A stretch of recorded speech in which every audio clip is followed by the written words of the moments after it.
Hello. आज एक अहम मुद्दे पर बात करते हैं। आज ना पढ़ाई की बात, ना ऑफलाइन पढ़ाई, ना ऑनलाइन पढ़ाई। आज कुछ युवाओं की बात मैं आपके सामने एक लाइन में रखना चाहूँगा कि फिक्र रहती है मुझे, फिक्र रहती है मुझे शामो शहर, चर्चा नहीं करता मैं आठों पहर।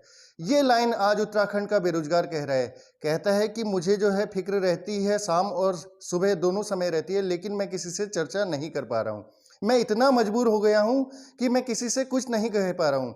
कुछ समय पहले, कुछ दिनों पहले हमने एक न्यूज़ पढ़ी थी कि उत्तराखंड के एक युवक ने सुसाइड किया था और वन दरोगा की भर्ती के लिए उसने सुसाइड किया था। क्या हम सही दिशा में जा रहे हैं? ये हमें सोचना पड़ेगा। हालांकि यह कदम उठाना भी अपने आप में बहुत गलत है, लेकिन वो उठाया नहीं, वो मजबूर हो गया। बेरोजगारी आज सबसे बड़ी चिंता की बात करें, बेरोजगारी। आज सुबह मैंने एक न्यूज़ पढ़ी थी कि उसमें लिखा था कि उत्तराखंड 2015 के बाद ईज ऑफ डूइंग बिजनेस में स्थान पाने वाला 11वां स्थान पे आ गया है। इसका मतलब सीधे सीधे है कि हमने कुछ प्रगति की है। इससे पहले हम 23वें स्थान पे थे। ईज ऑफ डूइंग का मतलब होता है कि बिजनेस की बात करें कि उत्तराखंड में रोजगार अच्छे से चल रहा है, सबको रोजगार मिल रहा है, लेकिन जमीनी हकीकत आप देखोगे कुछ अलग है। इसका हमने कल जगह जगह शिक्षक दिवस के दिन देखा था कि लोगों ने ताली घंटी बजाकर सरकार की नीतियों का विरोध किया था। हम सरकार का विरोध नहीं कर रहे हैं। सरकार ने ये नहीं होता कि सारे काम सरकार गलत ही करे, लेकिन जहां जिस युवा ने उसको डबल इंजन की सरकार बनाया, उसी युवा की आज सरकार अनदेखी कर रही है। सबसे पहले हम बात करते हैं कि कहां कहां हमें अनदेखी देखी गई। 2017 से आज तक अखबारों के माध्यम से 50,000 रोजगार दे दिए गए हैं। वो 50,000 रोजगार है कहां, दिखाई नहीं देते हैं। और ये रोजगार देने में सबसे बड़ा जो योगदान है हिंदुस्तान अखबार का है। हिंदुस्तान अखबार आप पढ़ोगे, हर महीने एक खबर आती है, 1200 कांस्टेबल की भर्ती, एलटी के इतने पद सृजित होंगे, बीडीओ पटवारी आने वाली है, खुशखबरी, सरकार ने कैबिनेट में इसे पास कर लिया। भाई, मैं सेना में इससे पहले रह चुका हूं, मैंने देश की सेवा की है और मैं 2.5 साल से ऑफलाइन क्लास पढ़ा रहा हूं। इसके अतिरिक्त मैं ऑनलाइन क्लास पढ़ा रहा हूं। मैंने कहीं नहीं देखी कि ये भर्तियां आई। 2.5 साल से मुझे हो गया है और मैं अपने आप में एक शिक्षक हूं, क्योंकि मेरा ड्रीम शिक्षक बनना था। और 2.5 साल से आज तक एलटी की कोई परीक्षा नहीं आई है जब से मैं घर आया हूं। तो वो कहाँ से हुए? और कुछ लोग हमें ऐसे भी मिलते हैं जो भर्ती हो जाते हैं बिगैर परीक्षा दिए, बैकसोर्स या आउटसोर्स से। जिन्होंने आज पार्टी की सेवा की, वो सोचते हैं कि हमने देश की सेवा कर ली, और उन्हें जो है पार्टी अपनी सेवा करने पे अच्छे अच्छे पदों पर रखती है आउटसोर्स की भर्ती से। ये कहीं ना कहीं युवाओं के साथ धोखा है। अब एक कैंपेन चलाया गया था, सारे युवा जो आज मोदी जी का विरोध कर रहे थे मन की बात में, वो मोदी जी से दुखी नहीं है, लेकिन उन नीतियों से दुखी है जो उनके नीचे काम कर रहे हैं। आज रेलवे का निजीकरण, आप बंदरगाह को देखो, वो बेच दिया। आप हर चीज बेच रहे हो, सरकारी तंत्र आपने बेच दिया। युवा जाएगा तो जाएगा कहाँ? प्राइवेटकरण हो जाएगा तो आप किसको नौकरी दोगे? प्राइवेट वाले अपने मन मर्जी से देंगे नौकरी और कम पे देंगे। युवा की पढ़ाई का फिर कोई महत्व नहीं रह जाएगा। आज हम बात करें सबसे पहले एक उत्तराखंड की सबसे बड़ी भर्ती, फॉरेस्ट की भर्ती। आप नजर डालिए, उस समय पे मैंने भी ये फॉर्म भरा था, मेरा फॉर्म भरा हुआ है। फॉरेस्ट गार्ड की भर्ती आपके 2017 में आई थी और मार्च के महीने में आई थी। इसके ठीक 3 साल बाद फरवरी में इसका एग्जाम होता है 2020 में। फिर रुड़की में नकल का विरोध होता है, कुछ छात्र इसका विरोध करते हैं और सरकार विरोध करने वाले छात्रों पर मुकदमा दायर कर देती है। ये कहीं ना कहीं एक अत्याचार है। इसके लिए फिर उसके बाद जिन्होंने मेहनत की, उन्होंने एसआईटी की मांग की, या फिर हर युवा ये तैयार हो गया था कि एसआईटी की रिपोर्ट आए, रिजल्ट जारी करे। एसआईटी में सरकार ने पाला पुलिस के पास डाल दिया। एसआईटी की रिपोर्ट को 6 महीने हो गए हैं, युवा युवा से वृद्ध हो गया है, लेकिन वहां की चर्चा वहीं पर खत्म हो गई है। शायद ये एक टाइम पास करने वाली बात हो गई है। सरकार अपने मुद्दे सिर्फ राजनीति के लिए करती है। अगर चुनाव होगा तो अभी पोस्टें निकाली जाएंगी, युवा का ध्यान भटकाया जाएगा। अब समय सोचने का युवा का है कि हम पढ़ाई कर रहे हैं तो हमारा मकसद क्या है। हमारे माँ बाप हमसे बोलते हैं कि यार आपको पढ़ते हुए सालों हो गए हैं, आप नौकरी क्यों नहीं लग रही है? भाई, नौकरी लगेगी कैसे? उसके बदले तो कोई बिगैर मेहनत करने वाला आउटसोर्स वाला भर्ती हो जा रहा है। आप मेयर गामा वाला अखबार में पढ़ना, जो मैं अभी स्लाइड के माध्यम से आपको दिखाऊंगा कि क्या क्या हुआ था। इसके अतिरिक्त आप देखिए पुलिस की भर्ती। 2017 की एक फुटेज मेरे पास है जिसमें मैं बच्चों को प्रैक्टिस करा रहा था ग्राउंड में।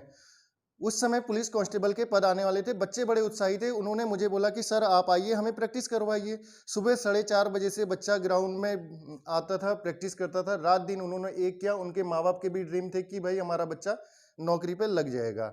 लेकिन वो भर्ती सिर्फ कागजों में रही, और उसको जो कागजों में सबसे ज्यादा जो प्रचारित किया वो एक ही न्यूज़पेपर था। बार बार नाम लेना शायद सही नहीं है, आप सब समझदार हो। जब वो युवा थे, आज उनमें से कुछ की शादी हो गई, लड़कियों की, उनके बच्चे हो गए। अब उनका ड्रीम है कि हम अपने बच्चों को कल के दिन में पुलिस में भर्ती करेंगे, आर्मी में भर्ती करेंगे या डॉक्टर बनाएंगे। अब उन्होंने सपने देखना छोड़ दिया। लेकिन वहीं अगर बात करें लड़कों की, बेचारा लड़का जाए तो जाए कहाँ? वो बेरोजगार है, वो शादी भी नहीं कर सकता है, क्योंकि खुद का खर्चा चल नहीं रहा है, वो दूसरे का चलाएगा कैसे? तो यहाँ भी युवा ने सोचना चाहिए, खासकर पढ़े लिखे युवा ने। शायद मुझे गाली देने वाले 50 हो जाएंगे, क्योंकि मैं पार्टी की विचारधारा से अलग की बात कर रहा हूँ, क्योंकि इस समय पे सरकार जिसकी है, मैं किसी पार्टी का कभी भी समर्थन नहीं करता हूँ। मैंने ऑफलाइन में भी एक ही बात बोली थी, स्टूडेंट की कभी कोई पार्टी नहीं होती है। स्टूडेंट का सिर्फ एक ड्रीम होता है कि अपने परिवार का भरण पोषण करे, अपने परिवार की जीवन रेखा चलाए। लेकिन अभिव्यक्ति की आज़ादी हमें आर्टिकल 19 कहती है कि अगर हमने सरकार चुनी है तो हम सरकार के सामने अपनी विचारधारा रख सकते हैं, और विचारधारा एक जायज विचारधारा है। आज हर उस युवा से एक बात कहना चाहूंगा कि आप पढ़े लिखे हो, जागरूक हो, आप ट्वीट करो, सरकार को जगाओ। हर उस कोचिंग वाले से एक बात कहूंगा कि आपका काम सिर्फ बच्चों को पढ़ाना नहीं है, उनके रोजगार के लिए बात करनी है, तभी आप शिक्षक हो। हर सिर्फ क्या बेरोजगार संघ, दीपक असवाल जी या फिर आपके पीसी पंत या कुछ बच्चों का ही काम है कि वो पहाड़ टीवी पर जाएं, अपनी बात रखें? और वो बड़े इंस्टीट्यूट का भी ये काम है जो बोलते हैं कि हम एक अच्छे इंस्टीट्यूट हैं, हमने इतने दिए, इतने भर्ती किए। भाई आप सिर्फ पैसा लेने, कोर्स बेचने के लिए नहीं हो। हमारे एक गुरु ने मुझे एक बात बोली थी कि सबसे बड़ा गुनाहगार वो है जो सच को सच नहीं बोल सकता है। आज मैं सच बोल रहा हूँ, दिल से बोल रहा हूँ। ये बात मुझे कल भी बोली थी शिक्षक दिवस के दिन, जब मेरे ही एक स्टूडेंट ने मुझे बोला था कि सर आप क्यों नहीं बोल रहे हो? मैंने कहा था कि शायद इसका नेगेटिव और पॉजिटिव दोनों फर्क पड़ेंगे, लेकिन आज एक अंतरात्मा की आवाज ने बोला कि नहीं, मुझे ये बोलना चाहिए। मैंने भी देश की सेवा की है, मैंने किसी इंसान की गुलामी नहीं की है, ना ही किसी ने करनी चाहिए। ये एक सेल्फ रिस्पेक्ट वाली बात है। तो हर युवा से अनुरोध है, हर शिक्षक से अनुरोध है, आप आगे आइए, भर्तियों पर नजर डालिए। सबसे पहले स्लाइड के माध्यम से कि आबकारी परिवर्तन 13 जिले हैं, 13 जिले उत्तराखंड में है। आबकारी की भर्ती हुई, डे वाइज भर्ती करवाई गई समय काटने के लिए। उस भर्ती को आज 3 से 4 साल कंप्लीट होने वाले हैं, भर्ती का आता पता नहीं, रिटर्न हुआ नहीं है। युवा से लोग बुजुर्ग हो गए। फिर मेरी वही बात। और इसके अलावा आप देखिए एलटी की पोस्ट आई। एलटी में 2017 में कोई भी एसएसटी की पोस्ट नहीं थी। सरकार ने इस बार एसएसटी की पोस्टें नहीं डाली हैं तो नाम मात्र की। गढ़वाल में 2 सीटें डाली है, आरटीआई से आप पता कीजिएगा। तो इसका सीधे सीधे मोटिव यह है कि सरकार चाहती है कि एक वर्ग कोर्ट में जाए, कोर्ट में जाकर अपनी जो है इस भर्ती को पेंडिंग करे, रोके। 2016 से उत्तराखंड में पीसीएस की भर्ती नहीं आई। युवा आवाज लगाता है, 2-4 हंगामे करता है, आंदोलन करता है, तो सरकार क्या करती है, एक लॉलीपॉप पकड़ा देती है, 2-4 भर्तियां निकालती है। उन पोस्टों में आपके जिले वाइज होता है, एक पोस्ट जनरल, एक पोस्ट ओबीसी, एक पोस्ट एससी, और एक्स का खाना बहुत कम होता है, नील होता है। मैं भी एक एक्समैन रह चुका हूं और मैंने देश की सेवा की है, और मैं अभी भी गर्व से कहता हूं कि मैं अभी 2-2.5 साल से मैं ऑफलाइन कोचिंग पढ़ा रहा हूं, और ऑनलाइन में भी निःशुल्क अपनी ओर से प्रयास कर रहा हूं कि ताकि अधिक से अधिक लोगों को इसका फायदा हो सके। आज मैं किसी पार्टी की ओर से नहीं बोल रहा हूं, शायद मेरे अपने इसमें बहुत नाराज हो जाएंगे जो भी है, लेकिन हमें सच को सच कहना चाहिए। तो आप पुलिस की भर्ती देखिए, एलटी की भर्ती देखिए, बीपीएड की भर्ती देखिए, कोई भी भर्ती सिर्फ कागजों में आई है। बीपीडीओ, पटवारी, और आप आरटीआई से हर विभाग में पता करोगे तो सरकार का रोना होता है कि हमारे पास बजट नहीं है। भाई हमारे वहाँ सारे पर्यटक स्थल हैं, देश से आते हैं, विदेश से आते हैं। कार्बेट हमारे वहाँ है, नैनीताल हमारे वहाँ है, फूलों की घाटी हमारे वहाँ है, मसूरी हमारे वहाँ है, सब चीज हमारे उत्तराखंड में है। उसके बाद आप कहते हो कि हमारे पास पैसा नहीं है। पैसा गया तो गया कहाँ कि पैसा सैलरी देने के लिए नहीं है। इससे पहले एक पद आए थे आप रोडवेज के, 2017 में आप नजर डालोगे, रोडवेज में भर्ती की गई थी परिचालक की। बाद में निकालने के बाद सरकार ने जब उन्होंने एग्जाम दे दिया तो बोला कि ये संविदा से पद भरे जाएंगे। अब ये कहीं ना कहीं युवाओं के साथ धोखा है। हमसे एक मोटी फीस ली जाती है कि आप फॉर्म भरिए, लेकिन वो ग्राउंड में उतर नहीं पाती। रेशम विभाग, उद्यान विभाग, आप सारे पोस्टों पर एक बार खुद में डिसीजन लीजिए। आप मुझे गाली बाद में दे लेना, लेकिन उन पोस्टों पर एक बार नजर डालिए कि हमें क्या करना चाहिए।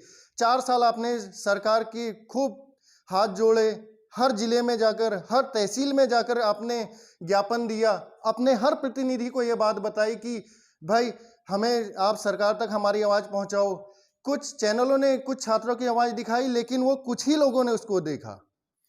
छात्रों से भी अनुरोध है कि आपस में बटे ना, वो सब भर्तियों के लिए प्रयास करे कि सरकार भर्ती निकाले। सिर्फ ये एक राजनीतिक मुद्दा नहीं होना चाहिए। हम किसी बात में सरकार का विरोध नहीं करते हैं, लेकिन स्टूडेंट की पीड़ा वही समझ सकता है जो पढ़ रहा है। मैं 2.5 साल से एलटी की तैयारी में लगा हुआ हूं, लेकिन आज तक मैं उस पोस्ट के इंतजार में ही हूं। शायद मैं ओवर एज हो जाऊंगा आते आते, लेकिन यही बात बहुत से युवाओं की है, पुलिस भर्ती की है, जिन्होंने अपना ड्रीम ही खो दिया है। किसी के स्टेटस में उत्तराखंड पुलिस का सपना लगा रहता है, किसी के जीवन में ये सपना है। मेरी बात पे ध्यान दीजिए, सरकार को जगाइए, ट्वीट कीजिए। हर कोचिंग इंस्टीट्यूट वाला आज निस्वार्थ होकर आगे आओ और सरकार को जगाने का प्रयास करो कि हम आपका विरोध नहीं करते हैं, लेकिन आप बेरोजगारों के हक में कुछ तो बोलो। कुछ आपने आगे आना पड़ेगा।